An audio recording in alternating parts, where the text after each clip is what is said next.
qofshin këto në qytetet e mëdha apo edhe në zonën bregdetare. SPAK-u në këto momente, a mundet SPAK të hetoj për paligjshmërinë e këtyre parave, apo qoftë edhe Banka e Shqipërisë, Jul, të bëjë një kontroll, një monitorim dhe të mos hyjë në treg për të stabilizuar disi tregun sa herë ka fushata elektorale, siç bëri para një muaji e gjysmë? Shiko, është një problem kompleks, Blet. Ne kemi diskutuar her pas here këtë çështje. Mendimi që kam unë në lidhje me pyetjen tuaj është shumë i thjeshtë. Jo vetëm Banka e Shqipërisë, jo vetëm SPAK, por sot edhe qytetarët kanë filluar, po themi në një farë mënyrë, të reagojnë ndaj këtij problemi.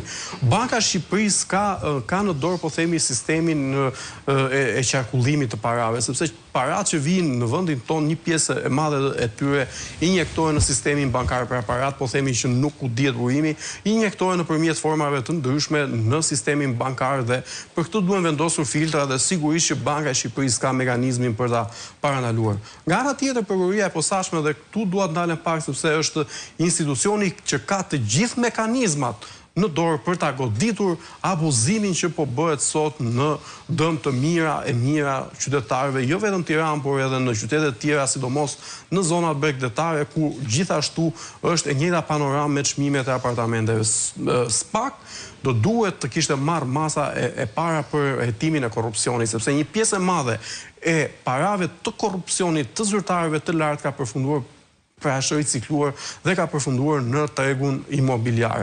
Dhe është një nga arsyet pse janë rritur çmimet e apartamenteve. Së dyti janë kompanitë e ndërtimit, Blet, që ushqehen me para publike, që marrin tendera me tendera të majm, po them, me kosto shumë herë më të larta se sa nevoja për të kryer X punime, po themi X punë publike, dhe më pas to para investohen, pra po të bësh një lloj vëzhgimi, dhe unë kam kryer këtë, më rezulton që të gjitha kompanitë e mëdha të ndërtimit që marrin tendera në infrastrukturë apo kryesisht nëpër bashki, janë po ashtu kompani që fitojnë kryesisht tenderat për lejet e ndërtimit. Ky është një mekanizëm. Pra, po më thua që një kompani futet në tender, qoftë Autoriteti Rrugor Shqiptar, qoftë në bashki e tjera, në gjitha institucionet publike, në gjitha institucionet publike të Shqipërisë. Merr një tender dhe ne kemi parë, Jul, që tenderat shkojnë thuajse në limitin maksimal në momentin që jepen me vlerën e fondit limit. Po, dhe më pas kryet puna dhe këto paratë të cilët ata marrin nga tenderi shkojnë dhe rimarrin një tjetër leje ndërtimi dhe investojnë, kapitalizojnë, mund themi, në tulla e llaç. Pra, dhe po themi, pra, është jo vetëm kjo, shiko, ky është një mekanizëm se prandaj një nga jo vetëm kjo, po dyshimet janë që të njëjtat kompani përdoren më pas nga grupe dhe interesat caktuar për të qarkulluar edhe paratë e krijimit në ndërtim. Pra, sepse është e pamundur që ta shpjegosh ndryshe që kompani të cilat kanë kapitale, po themi qesharake, 1.000 lekë vjetra, 10.000 lekë vjetra, 100.000 lekë vjetra, shkojnë dhe marrin leje ndërtimi për të bërë investime që shkojnë deri në disa milion euro për ndërtime në Tiranë apo në zonat bregdetare.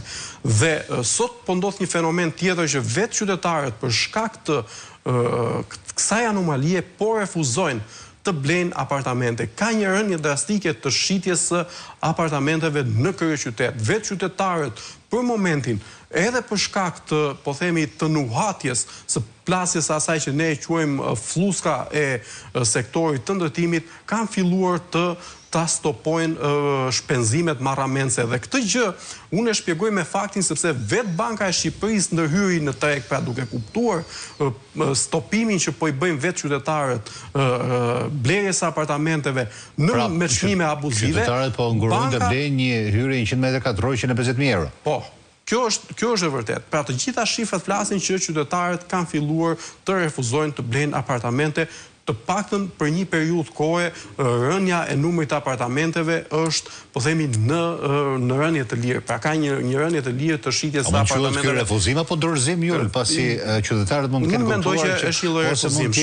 Ose mund të jenë dorëzuar, se nuk e konkurrojnë dot atë djalin e atij pronarit të madh apo të atij trafikantit, nuk konkurrojnë dot me paratë e pista. Kjo do të sjell pasoja shumë shpejt. Patjetër që janë të dy elementët bashkë, edhe refuzim, edhe një lloj dorëzimi, po jo dorëzim i drejtë për drejtë. Se shiko çfarë ndodh blet. Ne sot jo më kot u tha shifrën 50.000 familje të reja janë të pastreja.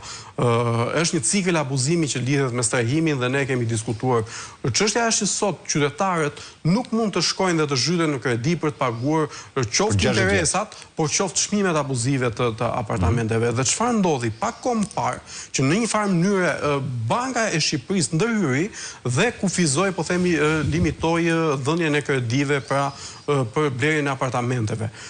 E kufizoi këtë me pretendimin për të shmangur rrisjet që mund të ndodhin në të ardhmen për shkak të pamundësisë për të blerë kredit. Ajo që është problem për të blerë apartamentet, ajo që është problem sot është se, po themi, hendeku social është shumë i madh, qytetarët me pagat, me nivelin e pagave që ka sot në Shqipëri, në Tiranë apo dhe në qytete të tjera bregdetare ku është rritur çmimi i apartamenteve, e kanë të pamundur të përballojnë qoftë interesat e kredis apo qoftë mekanizmat dhe format e ndryshme për të blerë apartament. Dhe ky është një lloj refuzimi sepse në momentin që qytetarët e stopojnë, pra nuk nguten për të blerë apartamente, por kuptojnë që çmimet janë abuzive dhe kjo partikulohet edhe nga po themi, grupe interesi siç janë agjencitë imobiliare, të cilat po kuptojnë gjithashtu se kanë qenë deri më sot dhe janë një pjesë e tyre. Me ato që kam komunikuar me agjencitë imobiliare, me